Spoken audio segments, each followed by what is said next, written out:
I owe so much to that decision we made over a year ago now to travel full time. I've always been the type of person who lives chronically in that worst case scenario mindset. But when we took this jump, we just knew that we didn't want to look back on our lives and think, what if? What if we did try that van life thing? What did we miss out on? What if it had worked? So we decided to just go for it and really see what could happen. In this week's video, I bring you up to date on how we got here, the highlights of travelling Scotland so far, the challenges, and the bumps in the road along the way. Anyone new here, my name's Rachel, and I live full time in our home on wheels Kevlar with my other half Cam and our two dogs, Odin and Heimdall. I would love it if you subscribe to my channel, gave this video a like, and comment and introduce yourself. And thank you so much for being here. So after the absolute madness of last week, That is mad.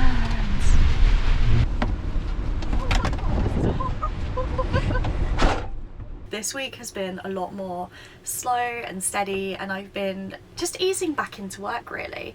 So instead of just filming hours of me sitting at my laptop trying to catch up with my emails, I thought maybe I would do something a little bit different and just lean into that New Year's reflectiveness a little bit and look back at actually how we got here, why we're doing this, how we're doing this, and all of those like frequently asked questions, as well as a little bit of beautiful nostalgia, because I'm, to be honest, proud and happy of everything that we've achieved over the last year. I guess a really good place to start is just how this came about, and that answer goes back quite a long way. Cam has been living in Kevlar for probably about 4 years now. He's just given me a 4 from behind the camera, so definitely about 4 years now. And he's obviously loved it. He was working as a carpenter, travelling to different jobs while living in the van, and yeah, living his best bachelor life. And then obviously we met and he was living in the van, and that was crazy to me. That was something that I never really even knew that was a lifestyle before I met Cam. I've always loved camping, I've always loved travelling, but it just isn't something that I'd ever even considered or even knew about. So he introduced me into this like crazy world of people living in vans, and it was a little bit nuts, right? But it also kind of sung to me a little bit, and I just loved it. I loved the freedom behind it, I loved the adventure, and it was just great. So we travelled together for a while. We travelled together to loads of different places over the course of a couple of years. And then coming up about 2 years ago now, we decided to reconvert the van and make her more habitable for 2 people. Because she was very much built with just Cam in mind, and there wasn't space for me to store anything. There wasn't space for us to share the area comfortably together. So a lot really needed doing before Kevlar was actually habitable for the 2 of us. So the kind of step 1 in this journey is Kevlar's reconversion. So that reconversion was a lot of fun, and obviously we were doing that with in the back of our minds, knowing that we both wanted to go and travel long term, live in, or just at least know that we had the van there for us. So yeah, that was our step 1, and that happened around April year before last. So yeah, it's been a while. And then obviously we didn't actually set off until about 7 months ago, so June, July 2023. So there's a gap there between Kevlar's reconversion and us actually even getting this journey started. So in that time frame, Cam and I were weighing up our options, really. We were saving for a mortgage deposit. We were saving for, I don't think we even really knew what. And then when we actually sat down and it came around to it, we didn't want to go and get a mortgage. We didn't want to put that money into a deposit on a house. Our vision and our goal has always been to be able to buy something like a plot of land outright and then build over time, put more money into it, and just see where we can go with that. And I think that stays our dream to this day. We looked at what we could afford with a mortgage, and we could get a cheap terraced house, and it just isn't us, and we just weren't going to be happy. So yeah, we prioritised happiness, and we've just decided that we'd go for it and do something different. Naturally, the next hurdle after deciding to just do it and go was money. You cannot live for free. And we were in a situation where Cam was very restricted, working like good jobs, but like stuck on site. Obviously he's a carpenter. I went to sites and worked on old houses, restorations, things like that. But you can't do that and travel. And I was working in an office, and you can't do that and travel. And I did speak to my employer at the time and ask them whether they'd be open to letting me do something remote, and it was a no. And I was sad about that. I loved that job, but it was kind of restricting where I wanted to go. So that was another thing that I had to just put behind me and let go. So I started the job hunt for something remote and stumbled into my current job, which I absolutely love. I'm head of client success for a company that's totally remote, so I fit like really well in with the rest of the company. It's as long as I've got a good internet connection, then I can work from anywhere. So my skills and the things that I've been doing for years actually ended up paying off, and I fell into this job that just felt right, and I'm still loving it. Like, well, however many months later. I think I started that job about 10 months ago now. So yeah, that's a great achievement, and something that I did really work hard for, but I feel so lucky at the same time that it all came around when it did. Then obviously I started my job. We had a few things that we wanted to get done on the van. We had some family birthdays, and we kept pushing back that date we were leaving. It was originally like January, then March, then April, then May, and then we finally left in July.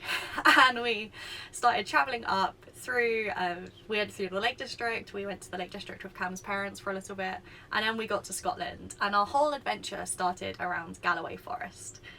I think that was a real highlight for us, that first couple of weeks in Scotland in Galloway Forest, because it was just so quiet. There were so many good park ups that you could spend a couple of days in without being in anyone's way. And comparing that to van life down south, it was just unreal to us. It felt like a whole new world.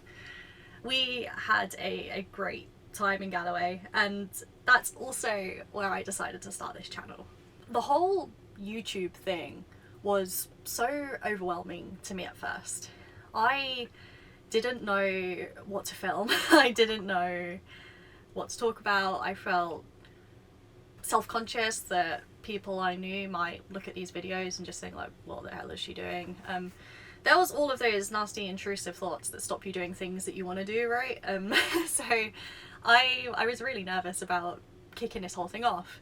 And I remember shooting that first video, which I was shooting on my camera, which I didn't really know how to use yet, and there's a few times where I'm like totally out of focus, but somehow quite a lot of you joined me from that very first video, so thank you for bearing with me there. Also in that first video there were a few moments where I just nearly just gave up. I remember wandering around our park up trying to think of what to actually film, and I saw this cow in the field and it was really pretty, loved it, and I picked up the camera to go and shoot a video of that cow, and it just started shitting like immediately as soon as I focused the camera on it. And at that point I just put the camera down for the day, and honestly I nearly just gave up because it felt so overwhelming that I wanted to put a good video together, and nothing I tried to film looked good or worked, or I was just so in my head about it all, and that pooping cow nearly stopped this whole journey, I swear. When did this whole journey start feeling good? When was that moment when we realised that actually we're happy and we're doing something we want to do? During obviously that summer that we first arrived in Scotland, we went to a few park ups where I'd open up my laptop and Cam was working on bits and pieces, different projects, and it was just working. Like, we were in beautiful places with fast signal. I was excelling in my career and we were happy, and it just felt like it was working. It all clicked in, and a lot of that anxiety about, am I going to get signal? Am I going to lose my job? Am I going to screw this all up somehow? Kind of vanished in those moments, and I'm really grateful for those. I think another moment where it really started to feel good as well is that first wild swim that I did. And again, I'll put some clips in because that was one of my favourite videos, and I think it still is one of my favourite videos that I filmed. That very first wild swim on the way to the Galloway Forest. Oh my gosh, sorry, huge bug. Oh. I try and be so wild and free, and I'm terrified of everything. Ignore this disaster I'm having. And let's look at some purple flowers instead. So pretty. These colours. Oh, this isn't Farnborough anymore, is it? Some of my best memories have been made in this last year as well. There are some moments that have really stood out and like etched themselves into my heart a bit. The first one being when we saw the seals for the first time. I'd never seen a seal. I was so desperate to see the seals, and we drove so far out of our way, all the way around the coast to go and try and find the seals. I was crazy about it, and Cam just wanted to stay in the mountains, so we did this totally for me. And then I went on a little walk, and there were just like loads of seals, and I just sat there staring at them like in absolute awe that these seals were there. They're so cute and beautiful, like little dogs in the ocean. That was a really, really great moment. And another wildlife related moment that like filled my heart up is that day when we saw the reindeer. They're literally there.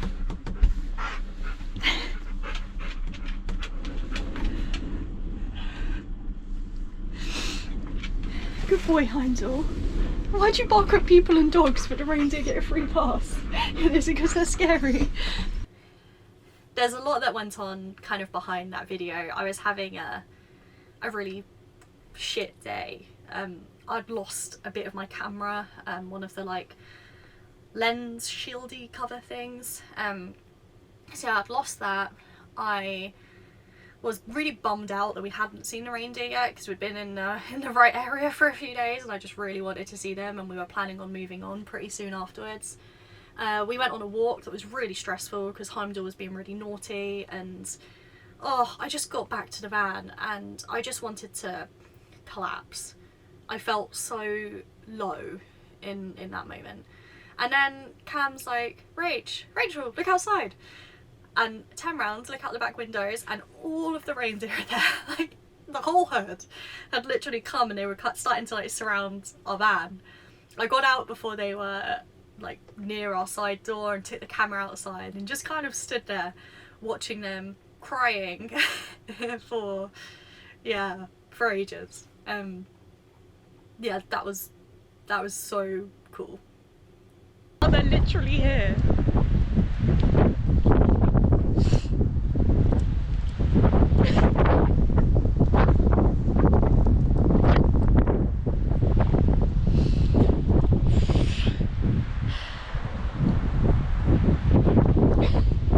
The next times after that where it really started to feel great is when we started to tick off places that we had wanted to visit for a long time. So we've been to Scotland a few times together previously. We'd never been to like Skye for any sort of period of time. So when we first got to Skye, that was a really, really nice thing. And we took an amazing hike there. It was our first hike with the puppy. So that was a great day, great experience.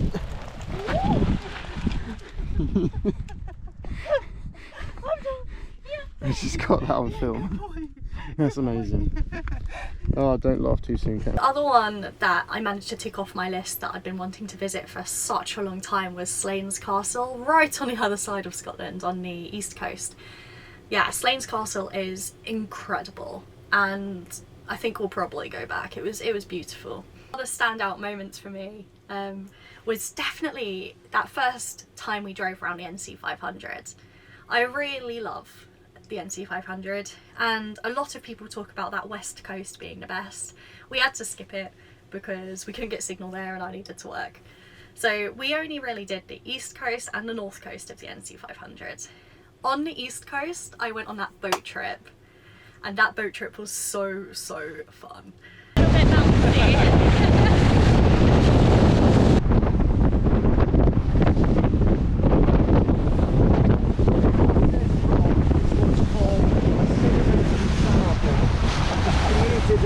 and then we carried on up around the east coast and across the north coast, and that transition on the north coast from like kind of rolling farmland into mountains is just incredible and beautiful, and I loved that drive. The north coast of the NC 500 is probably one of the most special drives we've done, and we were just in awe. Every single twist in that road is just another like, look at that, look at that, look at that, and we just spend the whole time pointing out like mountains and trees to each other. There's also been a lot of challenges along the way, and I think the main challenge that we faced so far is the MOT. If you were here around MOT time, you'll probably remember that we spent about a month going backwards and forwards to Inverness to various garages just to try and get the van like able to stay on the road. That was so stressful, and it felt like Groundhog Day, like we were in this huge rut and we were just never going to be able to escape this toxic cycle of van problems and trying to get them fixed and not getting them fixed, and van problems. And yeah, it was a rut. But I think with every low you set yourself up for the next high, and after that MOT rut we went back into the Cairngorms and we started hanging out with our friends again. So we met up with Max, and we met Matt, and we all had this amazing Christmas together, which obviously we got snow, went on hikes. It was just so easy and so nice, and I think that was such a nice can't even talk. Such a nice reward after having that lowness of the MOT in November. We led into this December in the Cairngorms that was pure magic. I love that because of this channel I have all of this that I can look back on. It feels so good to have this, I guess, personal vlog available to me, to be able to go back and just remember properly everything that we've done, because we've packed so much into 7 months that if I didn't do this, I wouldn't be able to reflect on it. I wouldn't remember everything that we've done and everything we've achieved. So I'm so grateful that I started this channel purely for that. It really was made for me to be able to put together this collection of memories and have those for nostalgia for years to come. And the fact that other people are here and enjoying this channel is just incredible to me. I'm so grateful for it. We're about like 750 strong now, and that's happened in a relatively short amount of time, and I'm so grateful. So if you're watching this, like, sincerely thank you. I really hope I can continue to share our adventures with you and that you really continue to enjoy them. But I think that's about it for this week's video. So thank you for taking the time to reflect and I guess understand a little more of our journey with me. And I really look forward to talking to you again soon. So please do obviously like, subscribe. I'd love to hear your comments. Please do leave a comment to let me know like when you started watching the videos or what your favourite moment was or anything like that. I'd love to hear from you. And if you are new around here, then please just introduce yourself in the comments, because it would be great to meet you. This really is starting to feel like a tiny little community, so I'd love to hear from you guys as well. And I will see you next week for another normal vlog video bringing you along on our travels. Take care. Bye.